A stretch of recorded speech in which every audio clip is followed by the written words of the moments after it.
Check करो खंबे को। सर पोल में करंट आ रहा है।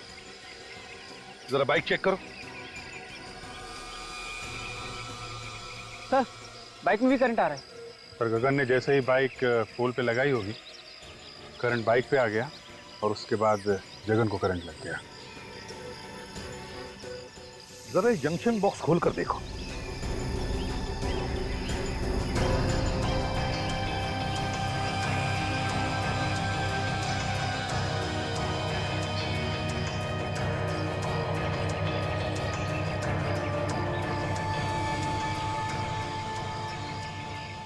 सर ये देखिए बाइक का स्टैंड खराब है, इसीलिए गगन ने बाइक को खंबे को लगा के रखा होगा। सर ये देखिए, ये वायर कटे हुए हैं और पोल से जुड़े हुए हैं सर। इसका मतलब है कि जानबूझ के काटा है और ये खून है सर। खूनी जानता था कि ये गगन हम लोगों से हमेशा यहीं आके मिलता है। अभिजीत खूनी ये भी जानता था कि गगन की बाइक का स्टैंड खराब है और फिर गगन इसी खंबे पे आके अपनी बाइक लगाता था जब वो हमें मिलने आता था। हो सकता है सर, शायद खूनी अच्छी तरीके से जानता हो गगन को।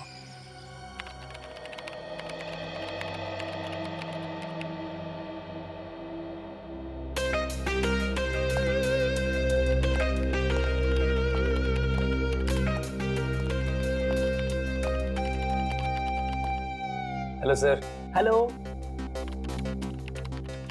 निखिल, तुम अभी नए हो, अभी तुमने फ्रेडी का कमाल देखा ही कहां है। ये लोग अगर सारा केस मेरे ऊपर छोड़ दे तो इस केस को मैं ऐसे ऐसे चुटकियों में सॉल्व कर दूं, चुटकियों में। सर वैसे भी मैंने आपके बारे में बहुत कुछ सुना है सर। अच्छा, फिर तो तुमने ये भी सुना होगा कि दयासुर को दरवाजा तोड़ना मैंने ही सिखाया है। अरे देखते क्या हो, मैं झूठ नहीं बोल रहा हूं। कभी कभी मैं थक जाता हूं तो उन्हें कह देता हूं दरवाजा तोड़ने के लिए, तो वरना दयासुर तो। सर दया सर के बारे में आप ऐसी बातें मत करिए। क्यों भाई, दयासुर को क्या पर लगे हैं? देखिए वो मेरे गुरु हैं और मैं उनके खिलाफ एक भी शब्द नहीं सुन सकता इस तरह के। अरे मैं तो मजाक कर रहा था। एक्चुअली मैं ये कहना चाहता था कि कभी कभी मैं भी दयासुर की मदद करता हूँ दरवाजा तोड़ने के लिए। और सर गगन ऐसे मरने वालों में से नहीं था, अपराधियों के साथ रहता था वो, और मैंने उसे कई बातें सिखा रखी थी। हर दांव पेच मालूम था सर उसे। कोई ना कोई उसके पीछे पड़ा हुआ था सर काफी दिनों से। हाँ दया, और वो जो भी कोई है वो जानता था कि गगन हमको क्या बताने वाला है। सर कैसे भी करके ये पता लगाना चाहिए कि वो बात क्या थी। हो सकता है कोई बड़ी घटना के बारे में हो। हाँ सर, वैसे तो मुझसे 3-4 दिन बाद मिलने वाला था, मगर उसने फोन करके बुला लिया मुझे। कोई तो बड़ी बात थी सर। गगन का रिकॉर्ड है ना हमारे पास? हाँ सर। बस तो देखो किन किन लोगों को जानता था, उन्हीं से हमें पता चलेगा। सर उसके परिवार वालों से भी पूछताछ करते हैं। हाँ भैया, परिवार वालों से भी पूछताछ करो, उसके फोन रिकॉर्ड चेक करो, देखो वो किस किस से बात करता था, किस किस से मिलता था। जैसे भी हो हमें पता लगाना ही चाहिए कि यह किसका काम है।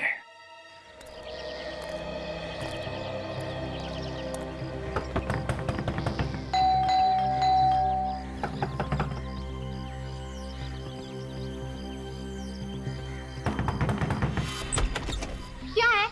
हाथों में चींटियां हैं क्या? काय को बार बार दरवाजा खटखटा रहे हो? वो गगन यहीं पे रहता है ना? हाँ यही रहता है, लेकिन घर पर नहीं है वो। खाली पीली नींद खराब कर देते हैं। कितनी बार समझाया उसे कि कस्टमर घर पे मत बुलाया कर, मत बुलाया कर। देखिए हम लोग कस्टमर नहीं है, हम लोग सीआईडी से। सीआईडी? साहब आइए ना, आइए साहब।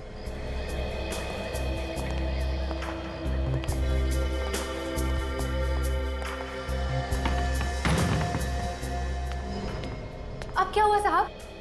मेरे पति ने फिर से उल्टा सीधा कुछ किया क्या? देखिए साहब, अब उसे सब कुछ छोड़ दिया है। अब तो मेरे मर्द ने प्लम्बर का धंधा शुरू कर दिया है। हमें मालूम है। तो फिर क्या हुआ साहब? देखिए आपके पति ने तो कुछ नहीं किया। तो फिर वो बताइए ना, क्या किया मेरे मर्द ने? आपके पति की मौत हो गई, किसी ने खून कर दिया उसका। लो शोभी, पानी लेकर निक जल्दी।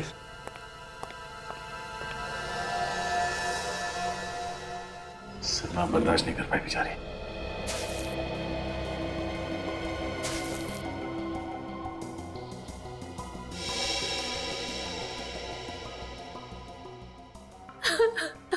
देखिए, जो कुछ होना था वो हो गया।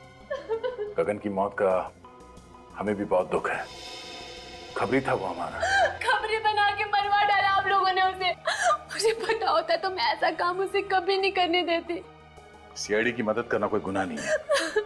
आप हमें ये बताइए कि कोई दुश्मन था गगन का? मेरे पति ने हमेशा सबका भला किया है।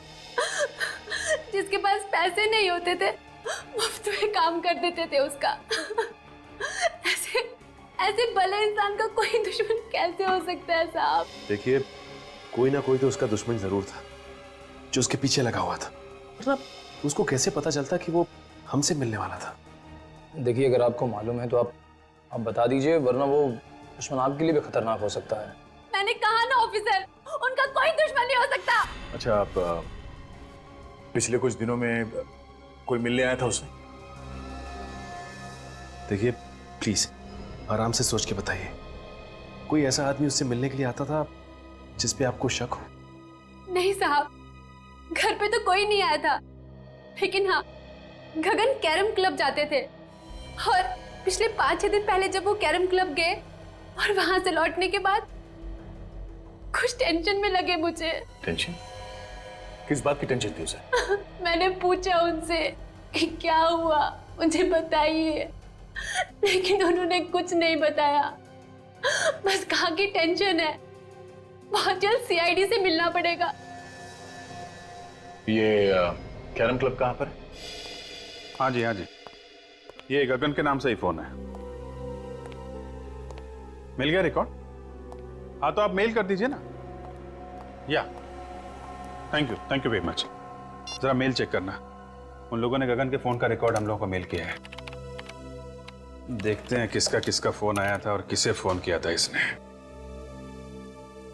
मेल आ गया सर। हाँ, ओपन करो, देखो।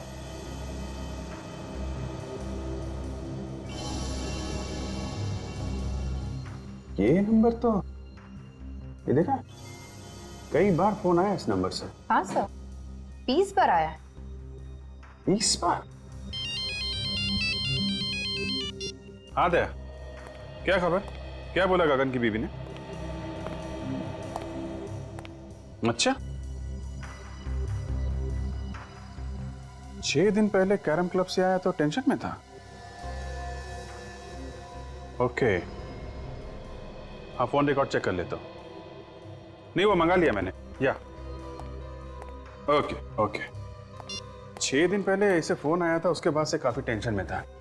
6 दिन पहले किसका फोन आया था?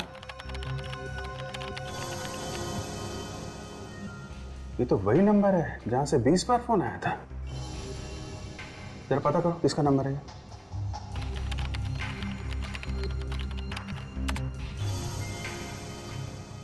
सर, ये एसटी पुलिस स्टेशन का नंबर है। क्या? एसटी पुलिस स्टेशन का?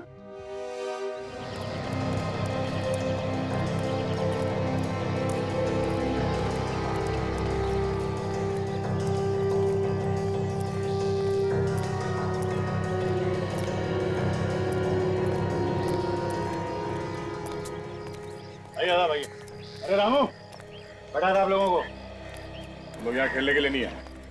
एक खिलाड़ी के बारे में कुछ जानकारी लेनी है। किस खिलाड़ी के बारे में पूछना है सर? गगन के बारे में। गगन भाई, हाँ वो आता तो है लेकिन आज नहीं आया है। कोई काम हो तो बताइए, आएगा तो मैं बोल दूंगा उसको। वो अब कभी नहीं आएगा यहाँ। कैसी बातें कर रहे हो साहब? कौन है आप लोग? हम लोग सीआईडी से। सीआईडी? हाँ, गगन का किसी ने खून कर दिया। गगन भाई का खून कर दिया किसी ने? यहाँ उसके दोस्त कौन कौन है? डैनी और काका। इस वक्त कहाँ मिलेंगे दोनों? मिलेंगे कहाँ साहब? यहीं है। आइए सर। डैनी, काका, हाँ, सीआईडी वाले आए हैं आपसे मिलने। सीआईडी हमसे मिलने क्यों आई है? हाँ, हमने क्या किया? हमें गगन के बारे में कुछ जानकारी चाहिए थी। सर, उससे जो पूछ रहे हैं साहब, उसी से पूछो ना। जा गगन को उसके घर से बुला के ला। किसी को कहीं जाने की जरूरत नहीं है। जो कुछ पूछा जाए उसका साफ साफ जवाब दो, बस। अच्छा ये बताओ कि तुम दोनों गगन के अच्छे दोस्त हो ना? जी। हाँ। गगन अभी कहाँ है मालूम है? नहीं सर। देखो, कल रात किसी ने गगन का खून कर दिया। खून? गगन का? किसने किया सर? 6 दिन पहले गगन तुम लोगों के साथ यहाँ पे आया था। 6 दिन पहले? हाँ, 6 दिन पहले वो हम लोगों के साथ यहाँ पे आया, लेकिन हम लोगों के साथ यहाँ से गया नहीं था। तो फिर किसके साथ गया? अपने किसी और दोस्त से मिलने के लिए बोल रहा था वो। ये तुम दोनों के अलावा उसका नया दोस्त कौन आ गया? साहब, तो हम लोगों के अलावा कौन सा नया दोस्त है हमें तो नहीं मालूम, पर हाँ, हम लोगों के चले जाने के बाद वो काफी देर तक यहीं बैठा था। उसके बाद सर उससे कौन मिला, क्या हुआ, कुछ नहीं पता सर। अच्छा ये बताओ कि तुमने यहाँ पे गगन से मिलते हुए किसी को देखा क्या? आप मिलते हुए नहीं देखा मैंने भी, काफी देर तक बैठा रहा यहाँ पर। अच्छा, उसका यहाँ पे किसी के साथ झगड़ा था? हाँ सर, था। जीतू और गगन में आपस में नहीं बनती थी, 36 का आंकड़ा था साहब। जीतू कौन है? सर हमने उसका नाम तो सुना है सर, लेकिन हम जानते नहीं कि कौन है वो। मैं जानता हूँ सर जीतू को, कई बार मेरे सामने झगड़ा हुआ है उन दोनों का। जीतू ने धमकी भी दी थी जान से मारने की गगन को। सर कहीं जीतू ने तो नहीं? ये जीतू कहाँ रहता है, जरा उसका एड्रेस है ना? सर बोरीवली में कहीं रहता है। सर आप लोग यहाँ क्या हो सर? गगन नाम के आदमी को जानते हो? गगन? हाँ, ये उसकी फोटो है। नहीं सर, इस आदमी को मैंने पहले कभी नहीं देखा। इस गगन को यहाँ से, इस पुलिस स्टेशन से कई बार फोन किए गए हैं। यहाँ से? हाँ। आप में से किसी ने गगन नाम के किसी आदमी को फोन किया था? नहीं सर। गगन के फोन रिकॉर्ड में यहाँ का फोन नंबर है, फोन तो यहीं से किया गया है। पता नहीं सर। तो याद कीजिए, कोई बाहर का आदमी हो सकता है, यहाँ तो बहुत लोग आते जाते हैं। जी नहीं सर, बाहर का कोई भी आदमी फोन को हाथ नहीं लगा सकता। फिर तो कोई यहीं का आदमी है जो खूनी के साथ मिला हुआ है। अगर तुम में से किसी ने गगन को कॉल किया है या उसके बारे में कुछ भी जानते हो तो मुझे बता दो, अभी भी वक्त है। नहीं सर, हमने नहीं किया। नहीं सर, मैंने फोन नहीं किया। तुम जा सकते हो। सर ये तीनों नहीं बढ़ते हैं, मुझे उन्हीं पर शक था। कोई बात नहीं, अगर कुछ पता चले तो हमें बता देना। Okay sir. तो बिना फोन किए तो नंबर आएगा नहीं, और ये लोग कह रहे हैं फोन नहीं किया। अभिजीत, फोन यहीं से किया गया है, अब किसने और कैसे वही देखना है।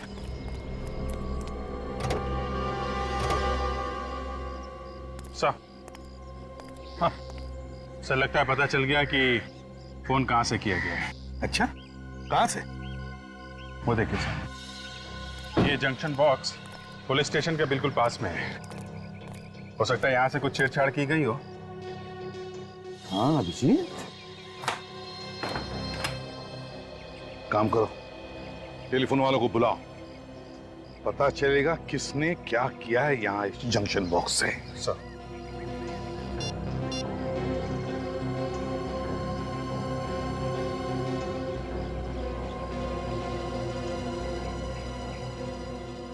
इस एरिया के सारी टेलीफोन लाइंस इसी जंक्शन बॉक्स में जुड़ी हुई हैं। हाँ सर। तो जरा पुलिस स्टेशन की लाइन चेक करो, देखो किसने कुछ छेड़छाड़ किया है क्या।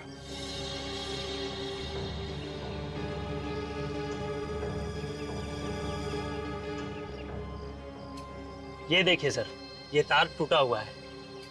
तो इसका मतलब है अभिजीत, खूनी ने इस वायर को तोड़कर दूसरी वायर लगाकर फोन किया और फिर पहले जैसी जोड़ के रख दी है। मगर सर इतनी सारी लाइंस जा रही है यहाँ से, तो फिर खूनी को कैसे पता चला होगा कि कौन सी लाइन पुलिस स्टेशन की है? हो सकता है टेलीफोन डिपार्टमेंट का कोई आदमी मिला हो उससे। नहीं सर, आप हमारे ऊपर ऐसा इल्जाम नहीं लगा सकते। तो फिर ये कैसे हुआ? ध्यान कैसे नहीं गया तुम्हारा? ताला टूटा हुआ है, वायर कटी हुई है। सर हम लोग महीने में एक बार चेक करने के लिए यहाँ पे आते हैं। पिछले महीने आए थे तो सब कुछ ठीक था सर। तुम लोगों के अलावा कोई और आता है ये चेक करने के लिए? नहीं सर, ये एरिया हम दोनों ही देखते हैं। अभिजीत, एक बात समझ में नहीं आ रही है, खूनी ने यहीं से फोन क्यों किया? शहर में इतने सारे पीसीओज है, जंक्शन बॉक्सेस है, यहीं से क्यों? सर हो सकता है खूनी इसी एरिया का हो, आसपास का रहने वाला। तो इस एरिया में तो जीतू भी रहता है जो गगन को जानता है। कहीं उसी ने तो फोन नहीं किया? काजल, ये जीतू गगन को सिर्फ जानता नहीं है, बल्कि उसने उसे जान से मारने की धमकी भी दी है। जान से मारने की। जीतू से मिलना पड़ेगा अभिजीत।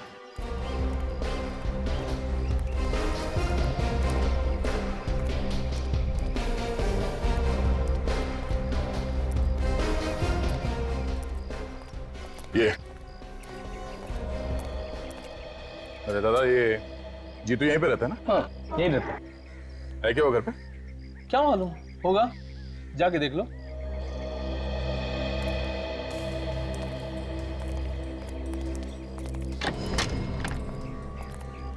जीतू। हाँ क्या हुआ? बस तुझसे मिलने चले आए। आप लोग हैं कौन? तेरे दूर के रिश्तेदार हैं, तुझे साथ ले जाने आए हैं। अरे भाई साफ साफ बताओ, कौन हो तुम लोग? सीआईडी। सीआईडी? हाँ। गगन का खून क्यों किया तुमने? क्या गगन का खून हो गया? अब ये एक्टिंग वैक्टिंग खत्म हो गई हो तो आगे बढ़े। हाँ, क्यों मारा गगन को? सर मैं गगन को क्यों मारूंगा? मेरी उससे क्या दुश्मनी है? तेरा झगड़ा हुआ था ना उसके साथ कैरम क्लब में। सर जब मैं किसी कैरम क्लब गया ही नहीं तो झगड़े का तो सवाल ही नहीं उठता ना। ये गगन जहाँ पे रहता है उसके घर के पास में नुक्कड़ पे एक कैरम क्लब है। कुछ याद आया तुम्हें? नुक्कड़ पे कैरम क्लब? तेरे पास सिर्फ 1 सेकंड है, जो कुछ मालूम है सच सच बता, वरना मेरा एक हाथ पड़ेगा तो 10 दिन तक तेरा दिमाग झंझनाता रह जाएगा। तू वहां पर कैरम क्लब में गया था, तुझे लोगों ने वहां पे देखा था, और तेरा झगड़ा भी हुआ था गगन के साथ में। सच बोल, हुआ था या नहीं? हाँ सर, याद आया। अच्छा हुआ, जल्दी याद आ गया। गगन के साथ झगड़ा हुआ था ना? हाँ? वो तो सर ऐसे ही थोड़ी बहुत कहा सुनी हो गई थी, फिर बाद में बोलचाल हो गई सर। ऐसी कहा सुनी तो अक्सर हो जाती है हमारे बीच। किस बात को लेकर झगड़ा हुआ था तुम दोनों के बीच? वो सर, पहले मैं गगन के पड़ोस में रहता था, तो इलेक्ट्रिसिटी के बिल को लेकर थोड़ी सी कहा सुनी हो गई थी। सर छोटे मोटे इलेक्ट्रिसिटी बिल के लिए कोई किसी को मार सकता है क्या? नहीं। पर इसने तो गगन का खून कर दिया। नहीं सर, मैंने गगन को नहीं मारा सर, मैं सच कह रहा हूँ सर। अगर कोई ये कह दे कि मैंने गगन का खून किया है तो सर आप जो मर्जी सजा दीजिएगा सर। सचिन! सर अब ठीक है ना? किसने गोली मारी? गोली लगी तुम्हें? सर वो रहा सर।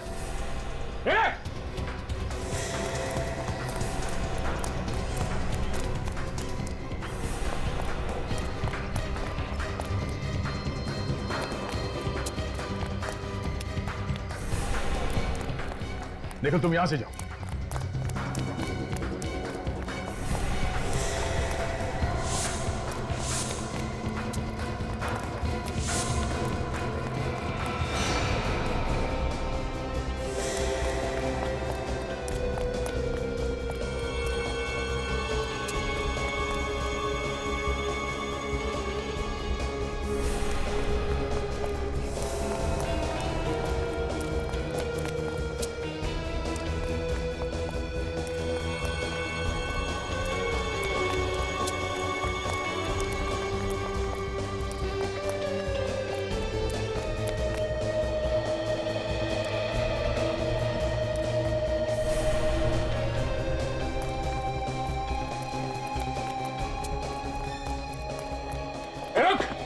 रुक जा।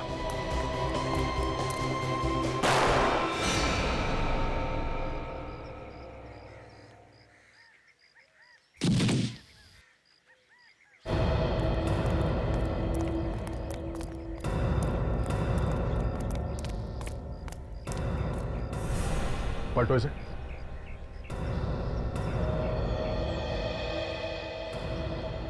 सर इसके तो सीने में गोली लगी। सीने में गोली लगी है? मगर मैंने तो इसके पैर पे गोली चलाई थी, वो भी पीछे से। इसके सीने में गोली कैसे लगी?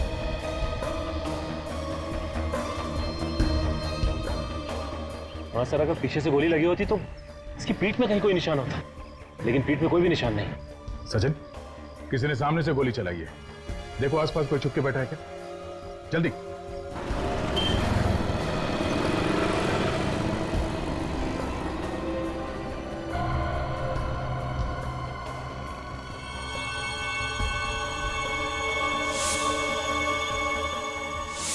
कैरम क्लब का नौकर?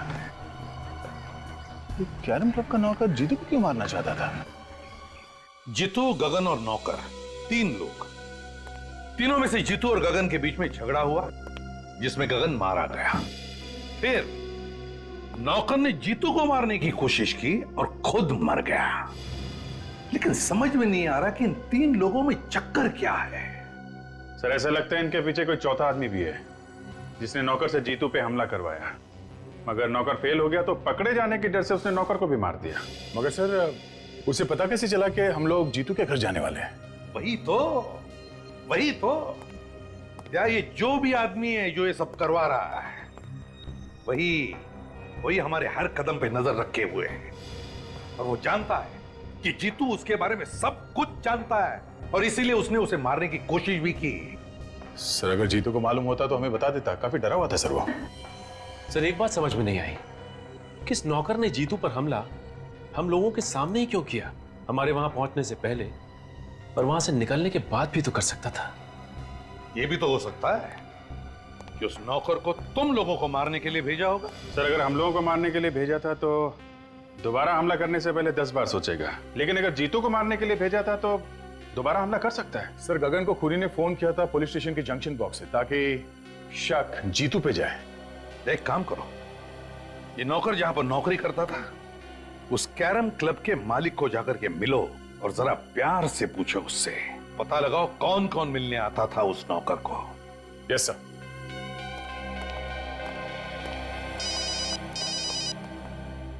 हेलो, क्या? कहां पे? ठीक है हम लोग आते हैं। क्या हुआ अभिजीत? सर ढलान रोड पे एक लाश पड़ी हुई है। लाश?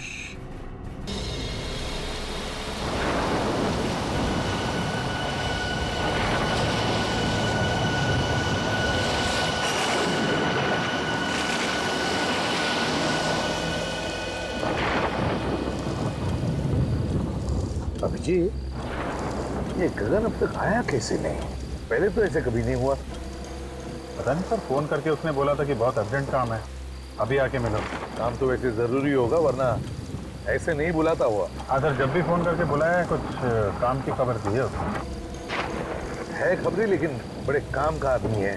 सर इसीलिए तो छूट दे रखी है अपराधियों के साथ रहने की, नहीं अब तक तो जेल में होता। यहीं पे बुलाया है ना उसने? हाँ सर यही जगह बताई थी, ज्यादातर इसी जगह पे आके मिलता है हमसे।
हाँ डॉक्टर साहब।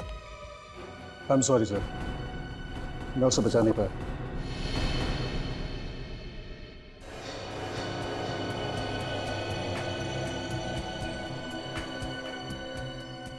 लेकिन डॉक्टर साहब जब हम इसे यहां लेकर आए थे तब तो ये जिंदा था ना? नहीं सर, इसकी मौत पहले ही हो चुकी थी। हार्ट ने काम करना बंद कर दिया था। शरीर गर्म था, इसलिए हमने कोशिश की शायद बच जाए। सर हो सकता है बिजली कड़कने की वजह से हार्ट अटैक वगैरह आ गया। नहीं सर, एक्चुअली इसकी मौत की वजह कुछ और है। क्या? इसकी मौत की वजह कुछ और है? जी सर। क्या क्या वजह हो सकती है? अब ये तो ठीक है, कोई बात नहीं। अभिजीत बॉडी को फोरेंसिक लैब लेकर चलते हैं। डॉक्टर साळुंखे बताएगा क्या हुआ है।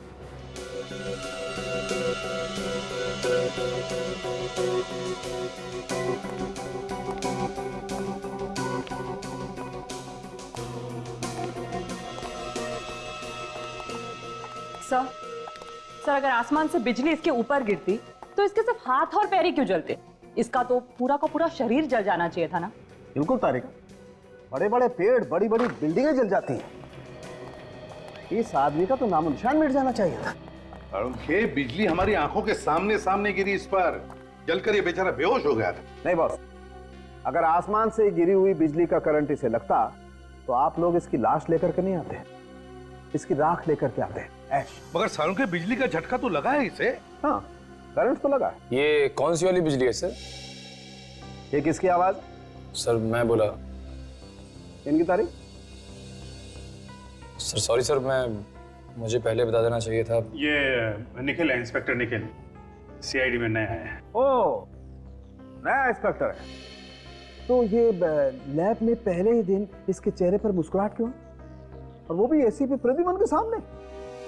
तुम्हें मालूम है एसीपी प्रद्युमन के सामने अगर हंसना हो तो दीवार की तरफ मुंह करके सिर्फ 2 सेकंड के लिए हंस सकते हो, सिर्फ। अरे सीख जाएगा साळुंखे साहब, सीख जाएगा। क्या भाई, तुम्हें मालूम नहीं था? नहीं सर, सॉरी सर। क्या सॉरी सर?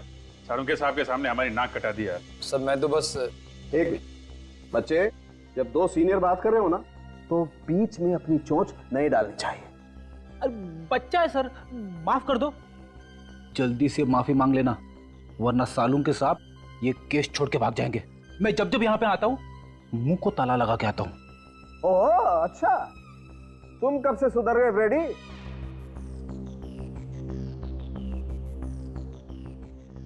सॉरी सर, आगे से गलती नहीं होगी। हाँ तो साळुंखे, हाँ तो मैं ये बता रहा था बॉस कि जिस तरीके से इसके हाथ और पैर जले हुए हैं उससे लगता है कि इसे 250 वोल्ट की बिजली का करंट लगा है। मगर साळुंखे, करंट लगा तो लगा कैसे? वहां पर तो कोई तार या कोई केबल भी टूटा हुआ नहीं था, बस सिर्फ एक बिजली का खंबा था। बस इसके हाथ और पैर देखने से पता चलता है कि इसने किसी ऐसी चीज को पकड़ा था जिससे वो करंट इसके शरीर में आ गया और इसके हाथ पैर जल गए। साळुंखे साहब, इसने हमारे सामने बाइक पोल पे लगाई, उसी समय बिजली कड़की और फिर हमने देखा ये जलने लगा, और इसकी बाइक भी। उस पोल में करंट होगा अभिजीत, तभी तो जैसे ही बाइक पोल से चिपकी उस पे करंट आ गया। मगर सर, बाइक का टायर कैसे जल सकता है? टायर तो रबर का बना होता है और रबर में तो करंट पास नहीं होता। ये तुमसे किसने कहा है? देखो, अगर हाई वोल्टेज करंट हो और अर्थिंग मिल जाए तो बस रबर के टायर में भी करंट पास हो सकता है। और वैसे भी अलग अलग किस्म के रबर होते हैं, है ना साळुंखे? जैसे स्टील बेल्ट रबर या कार्बन रबर। एग्जैक्टली। और कई बार तो ऐसा होता है कि हाई वोल्टेज करंट की वजह से इन रबर में आग भी लग सकती है। और देखो, टायर में तो स्टील के वायर भी होते हैं, तो हो सकता है स्टील के वायर के थ्रू करंट पास हो गया। अब ये तो एक बार फिर से उस बिजली के खंबे के पास जाकर के छानबीन करनी होगी। इलेक्ट्रिक सप्लाई डिपार्टमेंट के लोगों को भी वहां बुला लो।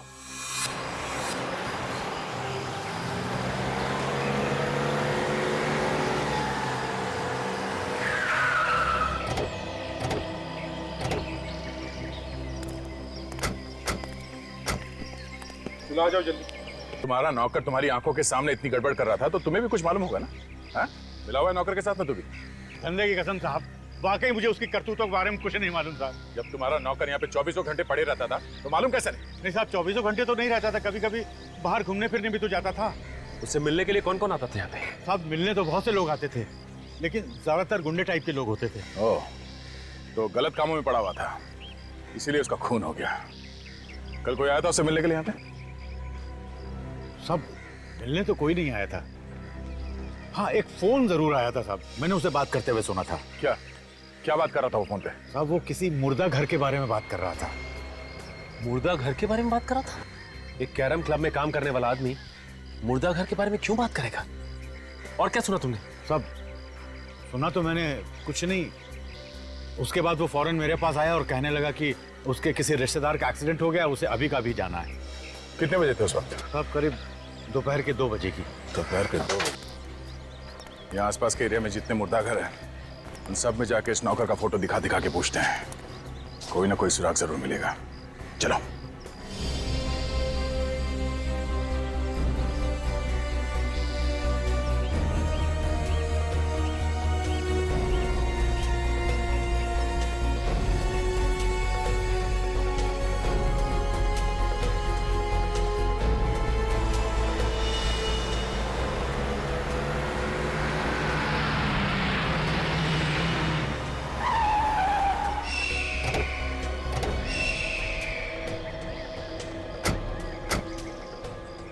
जिसे फोन किया है वो भाग गया है। यही तो प्रॉब्लम है, लोग पुलिस के पचड़े में नहीं पड़ना चाहते। सर एक्सीडेंट का केस लगता है। लेकिन ये सड़क इतनी दूर है काजल, और यहाँ आसपास टायर का कोई निशान भी नहीं दिख रहा है। लगता तो नहीं है एक्सीडेंट है। तो सर ये लाश यहाँ लाकर डाली गई है? हो सकता है। बॉडी को अच्छी तरीके से चेक करते हैं, देखते हैं मौत की वजह क्या है।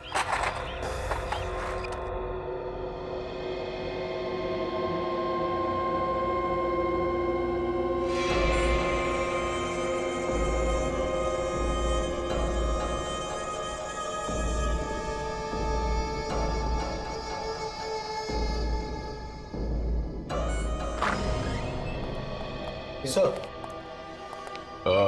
तुम यहाँ के इंचार्ज हो? जी मैं यहाँ की देखभाल करता हूँ। और आप लोग? हम लोग सीआईडी से। आप लोगों को भी पता चल गया उस लाश के बारे में? लाश के बारे में? हाँ, आप उसी लाश के बारे में पूछताछ करने आए ना जो चोरी हो गई। चोरी हो गई थी? हाँ, चोरी हो गई थी, उसी के बारे में। साहब मेरा विश्वास करो साहब, मुझे पता नहीं साहब वो अचानक लाश कैसे गायब हो गई। लोग झूठ बोल रहे हैं साहब कि लाश मैंने चुराई है। मैं लाश क्यों चुराऊंगा साहब? तो फिर किसने चुराई लाश? मुझे पता नहीं साहब। पता नहीं मतलब? इस जगह की देखभाल तुम ही करते हो ना, तो तुम्हें कैसे नहीं पता? सर कोई इसको बेहोश करके लाश को चुरा कर ले गया। मुझे ये इस फोटो को देखे, यही आदमी था क्या वो? साहब मुझे किसी ने सिर पे पीछे से मारा साहब, मैं उसका चेहरा नहीं देख पाया साहब। कितने बजे हुआ ये सब? यही कल 2:30 बजे के करीब साहब। सर ये काम पक्का रामू ने किया है? हाँ सर।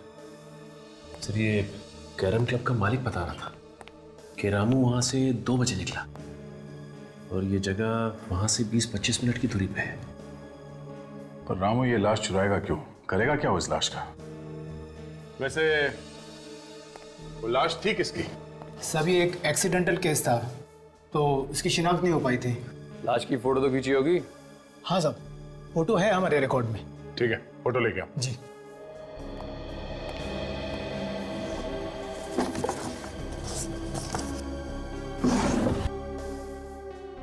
सभी है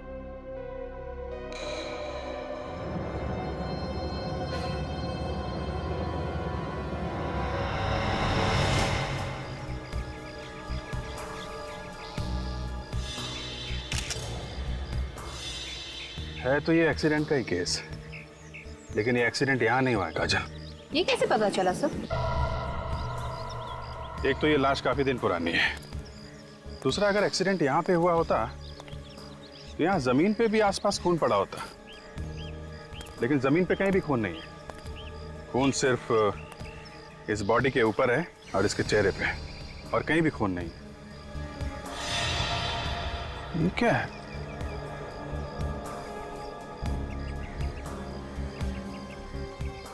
अंगूठे में धागा?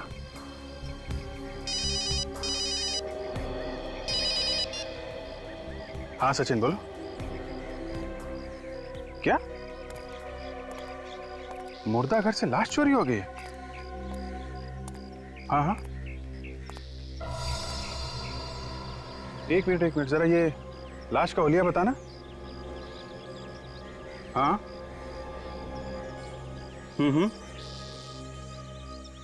यार, जैसा हुलिया तुम बता रहे हो वैसी लाश हमारे सामने पड़ी हुई है और इसके पैर पे धागा बंधा हुआ है, वो जो मुर्दा घर में बांधते हैं ना पैर पे नंबरिंग के लिए, वैसा ही। हाँ, एक्सीडेंट की लाश है।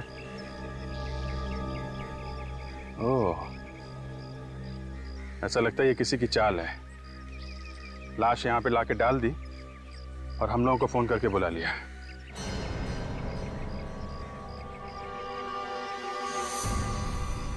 हेलो हेलो अभिजीत साहब। हे! मोबाइल।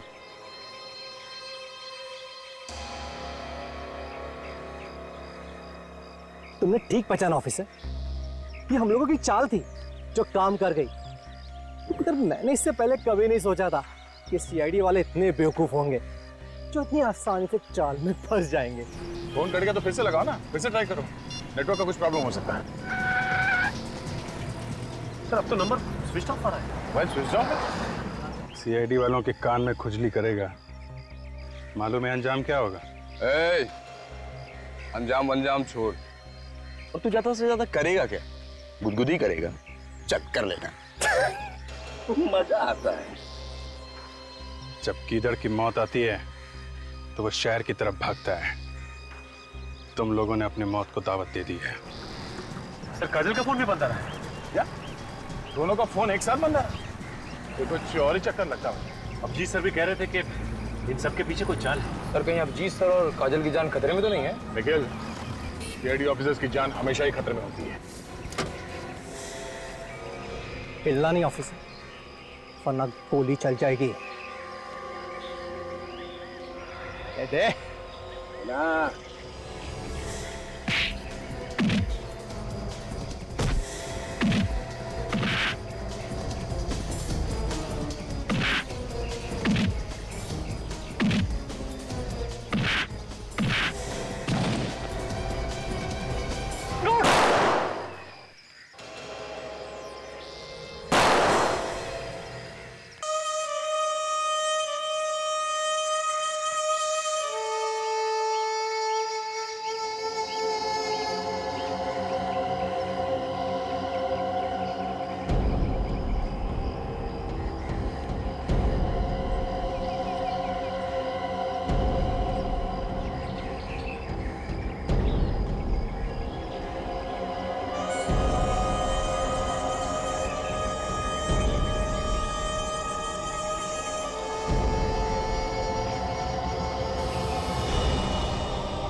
अभी भी वक्त है। चुपचाप अपने आप को हमारे हवाले कर दो। बंद करो ये सब नाटक, समझे? तेरे मरने का टाइम आ गया, लेकिन तेरा भाषण देना अभी तक बंद नहीं हुआ ना। ऊपर जब ऊपर जाएगा ना तू, तो वहां तुझे बहुत सारे चोर लुटेरे मिलेंगे। उन्हें ही बैठकर सुनाते रहना अपनी ये कहानियां। हमें मारना क्यों चाहते हो? क्योंकि जब तुम दोनों को तड़प तड़प कर मरता हुआ देखूंगा, तुम्हारे अंदर जो बदले की आग है ना, वो शांत होगी। बदला? कैसा बदला? हाँ, तुम लोगों ने मेरे भाई को फांसी के तख्ते पे चढ़ा दिया और हम कुछ भी नहीं कर सके। कौन कौन था तुम्हारा भाई? जग्या। जग्या? जग्या तुम्हारा भाई था? हाँ, वही जग्या जिसका नाम सुनकर तुम्हारे पैर कांपने लगते हैं। न जाने कितने लोगों के घर उजाड़े हैं उसने, न जाने कितने बच्चों को अनाथ किया है। उसे फांसी नहीं होती तो क्या होती? फांसी से बढ़कर अगर कोई सजा होगी ना, वो मिलनी चाहिए थी उसे। दूंगा, उससे भी बड़ी सजा दूंगा। हाँ। ये जब चील कौए तुम दोनों को नोच नोच कर खाएंगे ना, तुम दोनों को ऐसी मौत मारूंगा कि आने वाले कई साल तक सीआईडी वाले इस बात को चाह कर भी भूल नहीं पाएंगे। इस गड्ढे में पड़े चिल्लाते रहना और अपनी मौत को आते देखते रहना। हिम्मत से काम ना कर। सीआईडी ऑफिसर की जिंदगी में कदम कदम पे मौत है। मौत से क्या घबराना। हम लोग जब सुबह घर से निकलते हैं तो मालूम थोड़ी होता है कि घर वापस लौटेंगे कि नहीं। हिम्मत से काम लो। काट रस्सी।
सर, ये दोनों जग्या के भाई हैं।